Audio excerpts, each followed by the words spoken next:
What's up, y'all? It's the kid, BigBossFabo, FortWorthFabian. I'm back with a video for the channel, man. I'm doing the actual brand new MrBallen video that dropped today. They didn't know they were being watched, man. They dropped 2 hours ago. Like I said, I do a lot of MrBallen reactions, but it seems a lot of them only catch traction when I catch them as soon as he drops them. So I'm posting this reaction right now, man. Let me know your thoughts on my MrBallen playlist. Link provided in the description down below, man. Check out my playlist page overall just to see all the different forms of content, reactions I got out on the channel, man. Peace, love to everybody who subscribed, who engages with the content. Turn on post notifications to be notified about when I'm posting my videos. And let's go ahead and hop right into the video, man. Let's not waste any more time, man. Shout out MrBallen. Shout out for the content. Shout out to the people.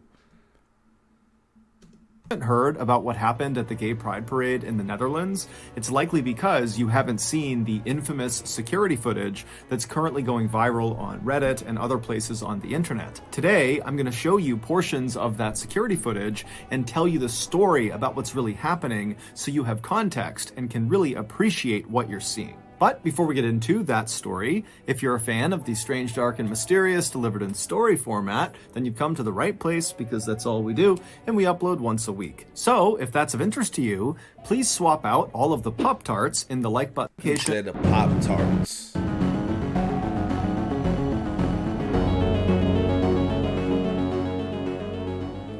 On September 27th, 2018, in a little city in the Netherlands, a security camera captured 6 men walking calmly toward this brick bungalow inside one of the country's holiday parks. A holiday park is a place that offers cheap accommodations to tourists. They typically have things like campsites, RV parking, cheap bungalows for rent, and they also often offer things like swimming and golfing and bowling, so it's kind of like an all-in-one for families on vacation. But on this September day, these 6 men caught on camera were neither family nor on vacation. Instead, as they walked, it was very clear from their body language that the only thing they were interested in was getting inside of their holiday bungalow. Once they did reach the front door of this bungalow, the apparent leader of the group, who had dark brown hair and a full beard, he pulled out a key, unlocked the door, he opened it up, and then he made sure the rest of the men took off their shoes before walking inside. And then once all the men were inside the door, the leader shut the door and locked it behind them. It's a job. It looks suspicious, y'all. Look how they just walked in the building, though. And then he made sure the rest of the men took off their shoes before walking inside. And then once all the men were inside the door, the leader shut the door and locked it behind them. And then barefoot, they walked through the hallway into this corner living room in the back of the bungalow.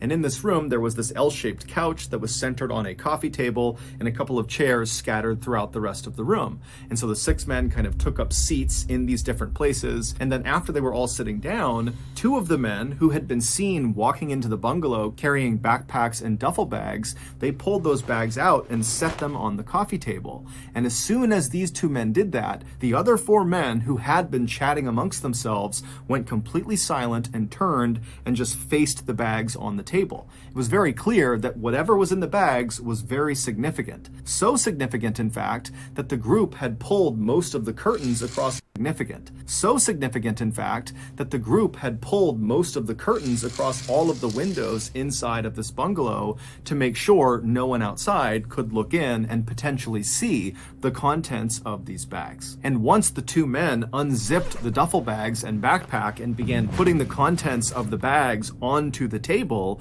it became incredibly clear why the men were so on edge. Inside of these bags were guns, and in the Netherlands, no private citizen is allowed to possess them. Over the next hour, the 2 men who had actually carried the guns into the bungalow, they began going over some instruction with the other 4 men of how to use these slick black pistols and AK-47 rifles. They taught them how to load the guns and reload and how to aim, and they did a number of drive-by. So you telling me they had CCTV or cameras all in these buildings and they didn't know?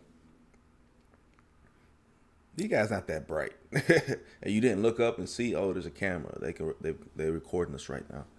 Firing exercises, which is basically pulling the trigger on any real gun when the gun is not loaded. And so these 4 students paid careful attention to their 2 instructors, and at some point they became more confident, and you could just see the excitement was building in the room. At one point, one of the students grabbed 2 of the AK-47 rifles and held one in each arm and pretended to fire them simultaneously, like you would see in the Rambo movies. But when one of the 2 instructors reached back into one of these bags and and pulled out a new item, a vest, and laid it on the coffee table, immediately the mood in the room shifted again. Now the students seemed more nervous than excited. One of the 4 students eventually walked forward and somewhat reluctantly extended his arm to allow the instructor to slip the vest onto him. And then once the vest was put on the student, you can see in the camera footage there are pockets all over this vest with little wires poking out of them. This vest was a suicide vest, and the pockets contained explosives. As one of the instructors showed the student in the vest which cord to pull in order to detonate himself, you can hear in the background someone saying, "When the police come, you can take them with you."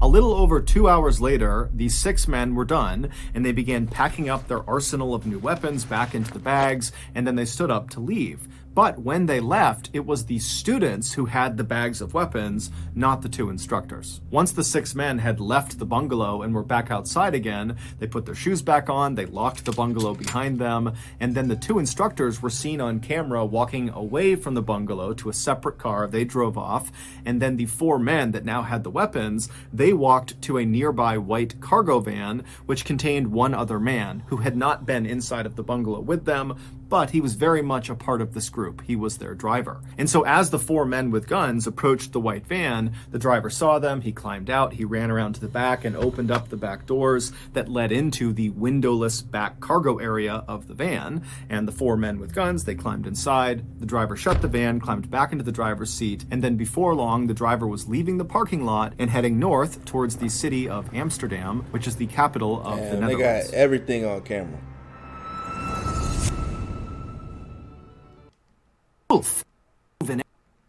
Is a land already free with natural in a couple.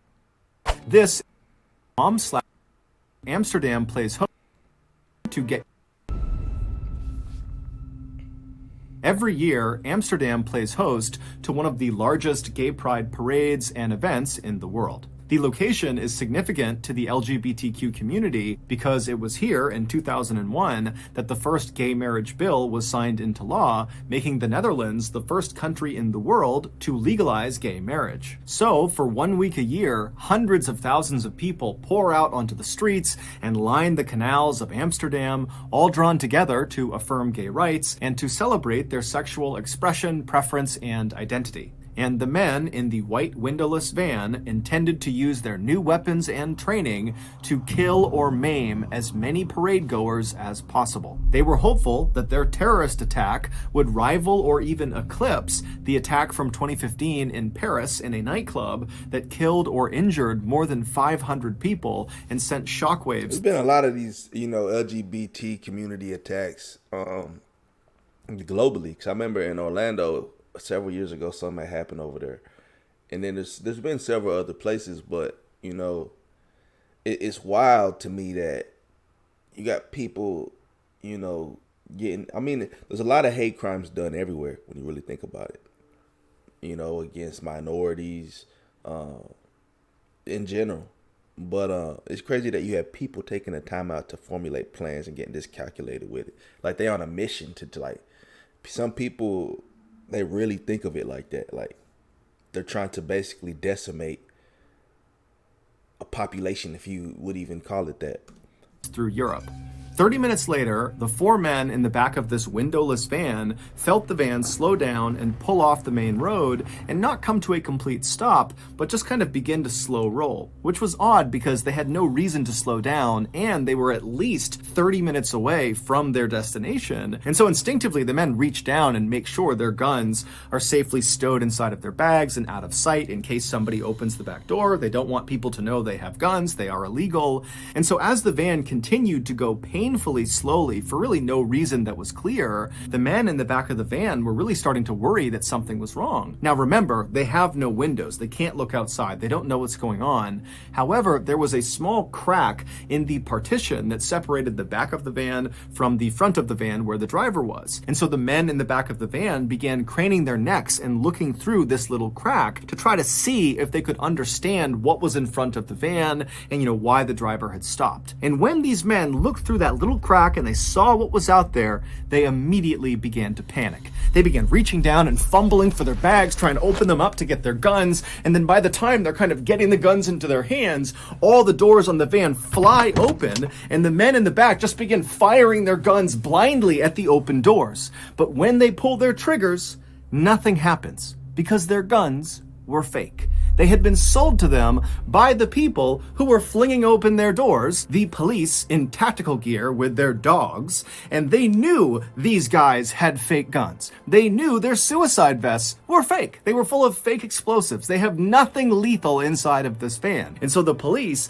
they just fling the doors open and send in the dogs. And so the dogs, they jump into this van, and these wannabe terrorists are screaming, and they're firing their fake guns at the dogs as the dogs are shredding these terrorists to bits. And then whenever they tried to jump out, the police would just pistol whip the terrorists until finally all of these wannabe terrorists were in the fetal position crying, or they were crouched down with their hands over their head. It would turn out the two instructors who had brought the duffel bags of guns into the bungalow with the other men, they were not other fellow terrorists. They were undercover police officers who were a part of the special national anti-terrorism team who were able to infiltrate this terrorist cell. These undercover cops were the ones who sold the fake guns and fake explosives to the terrorists, and they were the ones who set up this meeting at the bungalow, which allowed them to place cameras and listening devices all over the place. Plus, they were also able to bug the white van because they knew they would be departing the bungalow inside of it. So all the wannabe terrorists that you saw on camera,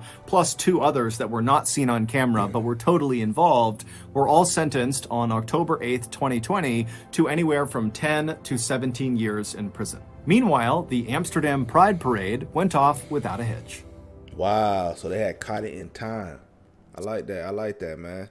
Honestly, I thought this was going to end in a very sad, disruptive type of way. But, you know, it was an undercover sting type of operation, the way we was able to handle business before it got out of hand, got out of control, man. Shout out to them, man. Shout out to the squad. Shout out to the police. But there's unfortunate situations to where they don't have these happy endings, you know. But, hey, that's MrBallen. They didn't know they were being watched the whole time. His new upload and reaction. Let me know y'all thoughts on this one in the comment section below, man. Like, comment, subscribe. Hit the notification bell. Follow me on Instagram, Twitter, FortWorthFabian. It's the road to million subscribers, man. Peace, love, prosperity. And check out the MrBallen playlist too, man. We out.